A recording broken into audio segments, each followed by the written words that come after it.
अरे पूरा न करी है दूध जरूरत पानी के, पानी से ना बूझी आग जवानी के। मीरा के मन अनुरागल, कान्हा से प्रेम जब लागल। छोड़ी लोक लाज सब भागल, दुनिया कहत रहे पागल। प्रेम दीवानी के, पानी से ना बूझी आग जवानी के। अरे पूरा न करी है दूध जरूरत पानी के, पानी से ना बूझी आग जवानी के। जवना में मन अनुरागे, उह कनमो खोजन लागे।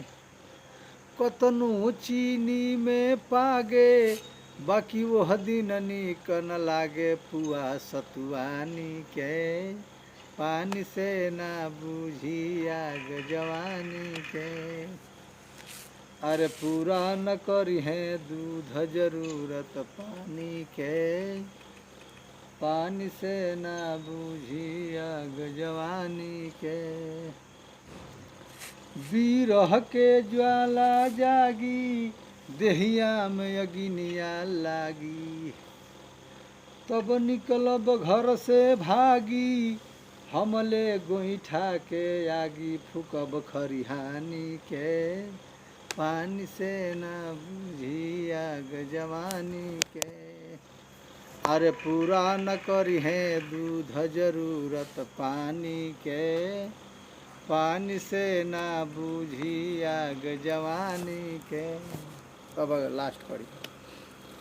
ठाकुर जी भूली ठकुराई, सब निकल जाई चतुराई। अरे वो दिन तहरा बुझाई, जब लोढ़ा से गहना थुराई। हो सोना चांदी के, पानी से ना बूझी आग जवानी के। ठाकुर जी भूली ठकुराई, सब निकल जाई चतुराई।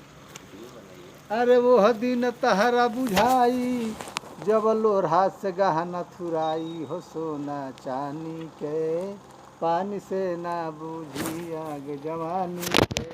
अरे पूरा न करी है दूध जरूरत पानी के, पानी से ना बूझी आग जवानी के। काजी बाबा नंदलाल गावेले यही कहानी के, पानी से न बूझी आग जवानी के।